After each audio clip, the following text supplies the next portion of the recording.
This is part 13 to my witchcraft experience. So for y'all who don't know, L was my spiritual advisor. Mid-30s, dark-skinned woman from Texas that knew her shit. Every time we spoke, she got my ass. Because she knew that I was stronger than this girl, I just wasn't applying myself the way I should have. So I get on the phone with L, and L reveals to me, and I remember this. She said that this woman was in fact an entity. She didn't even refer to her as a person. She said that this woman is an entity that fed off of low vibrations, which is why my hate kept this thing going for so long. She was feeding off of it. She would put separation spells on me and my wife and then feed off the chaos. She also told me that this entity was an entity similar to that of Candyman. The more I thought about her, the more I said her name, the more I feared her, the more power I gave her. This whole consultation was over the phone. If I had the text messages, I would upload them.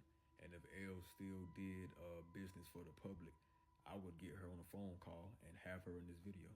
But she no longer does business for the public. She said she did it for 7 years and she was tired. I don't blame her. So she told me to stop saying this woman's name. Told me to tell my wife, stop saying her name. Told me to stop being afraid of her. And told me to stop thinking about her. She then proceeded to say that this woman was a high-ranking enchantress. Yes, she was a high-ranking dark entity. A high-ranking demon, yeah. So after that, she did the cord cutting. Told me she'd let me know if there was any complications.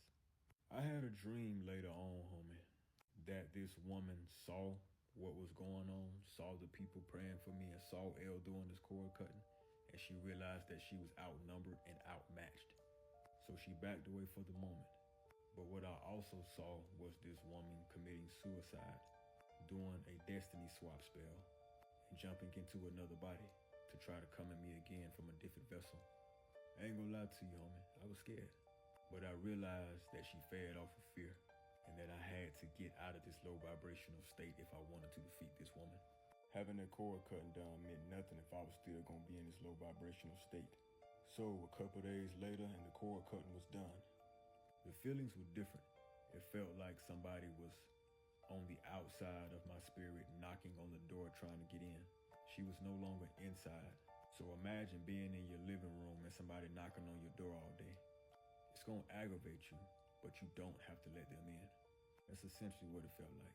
It almost felt like I felt her circling my spirit, just looking for a way in. I felt that 25/8, just something circling me from the outside, trying to find a way in. It obviously made things complicated, but it was simple. Just don't sink into that low vibrational state and you'll be fine. So fast forward, my wife, she moves back in. We trying this thing. I done laid with somebody else, she done laid with somebody else. We trying to get through this thing. Wife moved back in, made me throw away the mattress me and that girl was laying on, made me throw away the sheets. Any gift she gave me, she made me throw away the couches too. And I had a Tempur-Pedic mattress. Boy, I love that mattress. Oh my goodness. But I had to throw it away. But here's the thing, homie. That woman could no longer get to me, true. So instead of pursuing me, she pursued my union, my marriage. She put separation spells on my marriage often. And yes, me and my wife fought. Because I forgave my wife. But my wife ain't forgive me so quickly. So she was in fact still in that low vibrational state. It took us some time to get out of there. And you can bet that woman preyed on her every chance she got. My wife saw me screwing that woman every night. And she stayed angry. Me and her fought almost every day. I remember I was sitting on the couch in a robe. This robe behind me, my wife bought me that robe. It has my name on the back. This woman approached me while I'm sitting on the couch playing the game in my robe. She told me to take it off. I said, what? She said, take off the damn robe. You was fucking that bitch in that robe. I say, no, I wasn't. That's not true. This girl grabbed me, tried to snatch my body out of the damn robe. We tore that house up, boy. Until I finally just told her, this woman is preying off of your insecurities. I need you to find it within yourself to please forgive me as I have forgiven you. Because this low vibrational mess that we done created, it's gonna be the death of us if we keep on. So fast forward, man, we working through things. It's not easy whatsoever. And yes, I told my wife everything. She sat me down and she went through a laundry list of questions. Did you eat out? How many times did y'all fuck a day? Did you spend money on her? Did she spend money on you? Did y'all make sex tapes? The whole nine. And the more I answered, the angrier she got. Kind of reminded me of what my mama said. She said the problem is she asks you for the truth and you tell her the truth. But I also told my wife when I met her, I will never lie to you. If you ask me, I'll always tell you. And that's what it was. And that was the damn problem. So we ended up both doing cord cuts. She did one from that dude, and I did one from that girl. It was difficult to work on our marriage. Meanwhile, be parents. Meanwhile, I'm in the military, and we 4 or 5 hours away from our parents. But we worked on it day by day, and we finally got into the rhythm of things, man. We began to joke about the mess that had happened. She joked about me laying with that girl. I joked about her laying with that guy, and we got over it. The moment we got over it, I started to have sexual dreams about this woman. She was pulling on my energy again, trying to manifest me. So I would be laying in the bed with my wife, laying beside my wife, dreaming about having sex with this damn woman. That obviously ain't cool. So I had to do another cord cutting. Pray and release all things that did not serve me, that kept me angry or kept me in a low vibrational state. So boom, everything is cool. Dealt with an attack here and there, but it was nothing I couldn't handle. Now keep in mind I was in the military at this time, and my contract was ending. And I am a man that plans ahead of time. So the year prior to this, I had planned to get out of the military, buy some land, buy a house, and move to a specific location. I'm already talking to realtors. I'm already visiting houses. I already got money saved up.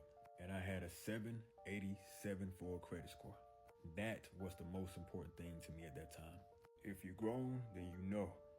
With an excellent credit score, you can get whatever the hell you want. Cash ain't king, credit is. I co-signed for my wife's vehicle. And doing this mess between me and my wife, I was completely unaware that she was not paying for her car note that was tied to my name. So I got an email one day saying that my credit score had dropped over 130 points. And there was multiple late payments on my credit file, all due to my wife. I went from having an exceptional credit score to having a poor credit score. When you buying a house, from what I was told, you can't have late payments within a year. And I just now had multiple. Words cannot express how livid I got. I no longer could get the house. I no longer could get pre-approved for the amount that I wanted. Couldn't get the land.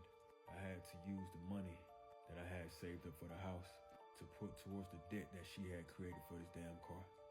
In that moment, every reason why I hated that woman revisited me. A year's worth of planning went to shit because of that woman. The money I had saved up, gone. The plans I had, gone. I inadvertently let hate back in. I tried my damnedest to work it through in my spirit. But every time I read that email, every time I checked my credit score, every time I realized the reality of my current situation, I got livid. I told my wife, I fucking hate you. I stayed up all night and I cried, and I jumped right back into my madness. I told my wife to get her shit and go back to her mama's house. I ain't want to see her. After she left, the vision started back. The cravings began, and I had let hatred back in. Tried my best to let it go and forgive my wife. I was absolutely fucking livid. And that woman knew. I began to feel that woman again. Began to crave that woman again. Began to see her in my dreams. And that anger replayed in my head time after time again. But in the midst of my madness, I look outside one day and loved y'all Lacy's cars out there, sitting in front of my house. Part 14 on the way. It's just to show y'all the message that I sent her. When was this? June 15th. I think I uploaded the first video shortly after that. But yeah, this is what I sent her.